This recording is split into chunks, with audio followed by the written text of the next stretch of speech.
The rain battered the New York pavement.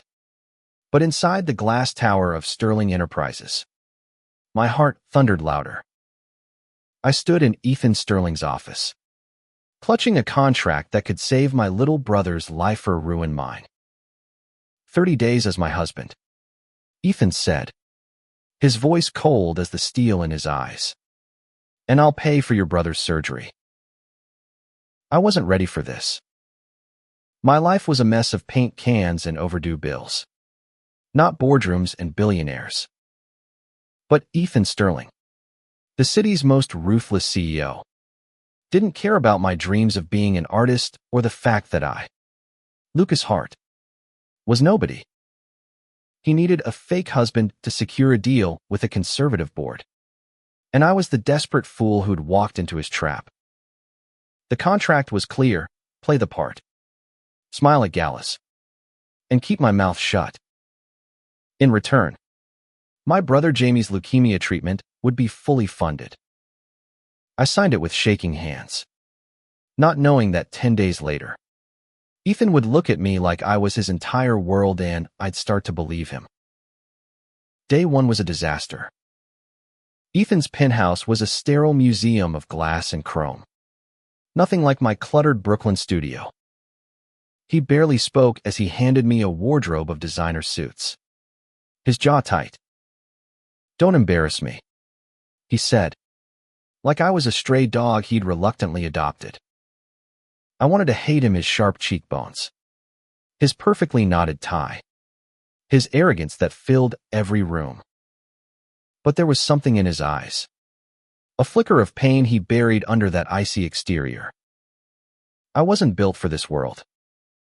At the first gala, I fumbled with my tie, spilled champagne, and laughed too loudly at a board member's joke. Ethan's glare could have frozen the Hudson River. But when a nosy investor asked how we met, I panicked and blurted, "He bought my painting at a gallery." Ethan's eyebrow twitched, but he played along, his hand brushing mine as he said, "It was love at first sight."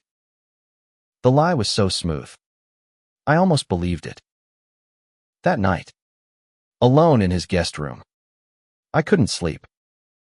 Jamie's pale face haunted me, his smile fading with every hospital visit. I had to make this work. But Ethan's coldness gnawed at me. Why did he need a fake husband? Why me? I didn't know then that he was hiding more than a business deal. By day 5, we'd settled into a tense rhythm.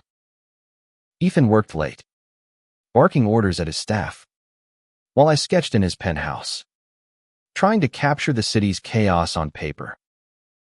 He'd come home, loosen his tie, and watch me draw from across the room, his silence heavy. "You're good," he said once, so quietly I thought I'd imagined it. I wanted to snap back, to tell him I didn't need his approval. But the way his eyes lingered on my sketchbook made my chest tighten. The board meetings were worse. I sat beside him, playing the doting husband, while men in suits debated Ethan's leadership. They whispered about his lifestyle, their sneers barely veiled.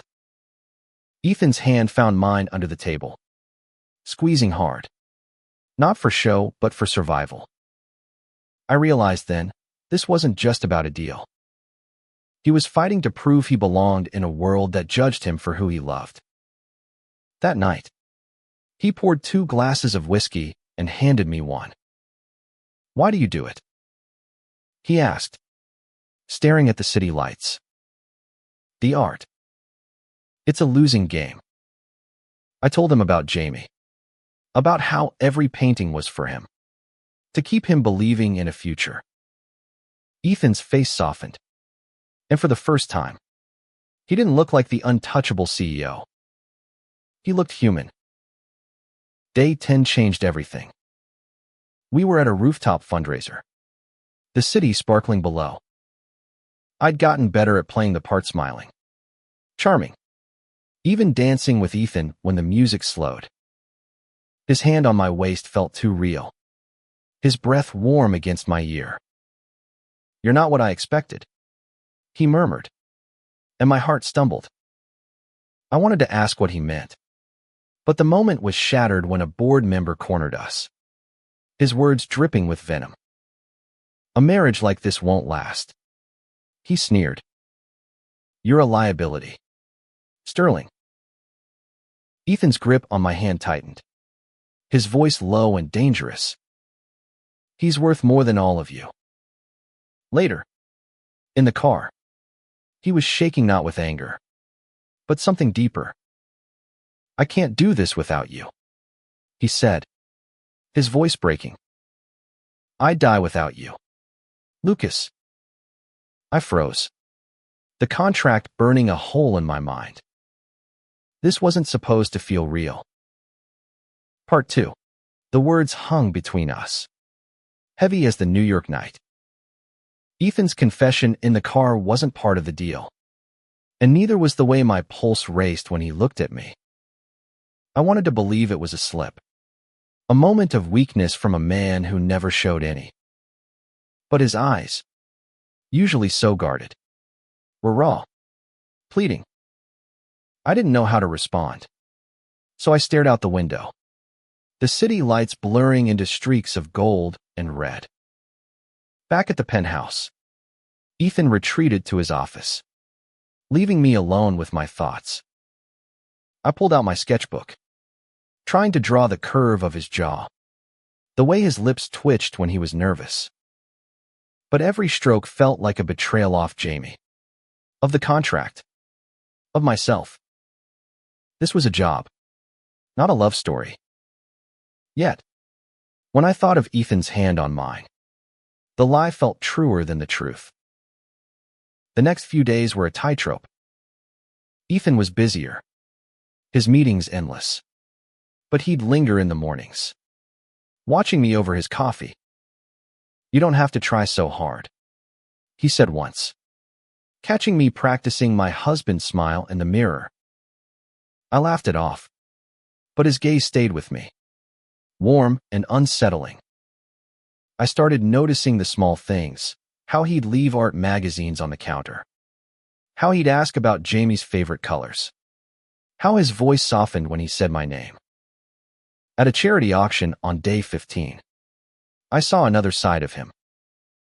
Ethan bid thousands on a painting of vibrant abstract piece that reminded me of my own work. When I asked why, he shrugged. It felt like you. My throat tightened, and for a moment, I forgot the cameras, the board members, the contract. I wanted to kiss him, right there in front of everyone. Instead, I squeezed his hand, hoping he'd feel what I couldn't say. But the board wasn't done with us. At a private dinner, one of them, a gray-haired man named Harold, cornered me. You're a distraction, he said, his voice low. Ethan's too soft with you around. Step back, or we'll make sure you do. The threat chilled me, but what scared me more was the realization that I didn't want to step back. Not from Ethan. Not from this. I confronted Ethan that night, pacing his living room. They're coming for you, I said, my voice shaking. Because of me. He stood by the window, his back to me, silent for too long. When he finally turned, his face was a storm of emotions, anger, fear, something softer I couldn't name. They've always been coming for me, he said. You're the only thing keeping me sane. He told me then, in halting words, about his past. Growing up in a small town, hiding who he was, clawing his way to the top only to be judged for loving men. The board wanted him out, contract or not. I chose you because you're real, he said. Not like them. I wanted to tell him I felt the same, that his world was suffocating, but he made it bearable. Instead, I stepped closer, our foreheads touching, and whispered, I'm not going anywhere. Day 20 was a turning point. Jamie's surgery was scheduled, paid for by Ethan's check. I called my brother from the hospital, promising I'd be there soon. When I hung up, Ethan was waiting, his suit rumpled, his eyes tired but warm. "You didn't have to come," I said. He shook his head. "I wanted to." That night, we sat on his couch, sharing takeout and stories, his about boardroom battles, mine about painting in the park with Jamie. For the first time, I felt like we were more than a contract. But the world wouldn't let us forget. A tabloid leaked our story, calling our marriage a sham. The board seized the chance, scheduling an emergency meeting to oust Ethan. I watched him unravel, his confidence cracking. "I can't lose everything," he said, his voice hollow. I took his hand, my resolve hardening. "You won't," I promised. "We'll fight this together."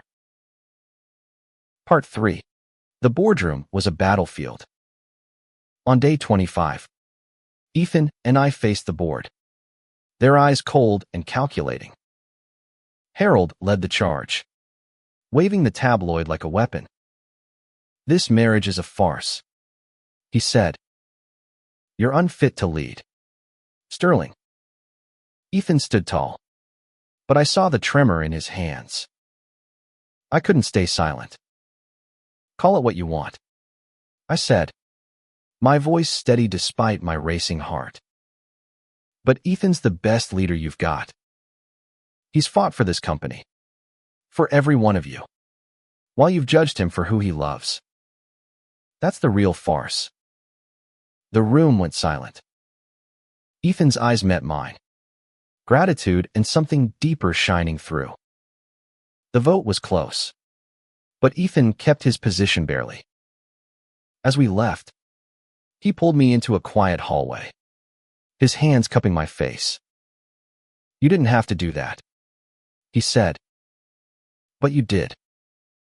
I smiled, my heart pounding. I meant every word. When he kissed me, it wasn't for show. It was real, desperate, and perfect. The final days of the contract blurred together. Jamie's surgery was a success, and I spent hours at the hospital, holding his hand. Ethan came every day, bringing comic books for Jamie and coffee for me. "You're good with him," I said one night, watching Ethan read to my brother. He smiled, a rare, unguarded smile. "I want to be good for you." On day 30, the contract ended. We stood in his penthouse, the city sprawling below.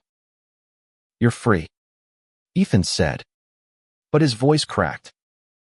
I looked at the man who'd been a stranger, then a partner, then something more. "I don't want to be free," I said. "Not from you." I tore up the contract, letting the pieces fall. "This isn't fake anymore." Ethan pulled me close, his lips finding mine. "I love you," he whispered, and I felt the truth of it in every fiber of my being. We weren't just a CEO and an artist, or a contract and a lie. We were two people who'd found each other in a world that tried to tear us apart. Months later, Jamie was back to drawing with me in the park, his laughter brighter than ever. Ethan joined us, his suit swapped for jeans, his smile easy. The board still watched us. The world still judged. But we didn't care. We'd built something real, something worth fighting for. And as I held Ethan's hand, watching Jamie chase pigeons, I knew we'd won not just a deal, but a life together.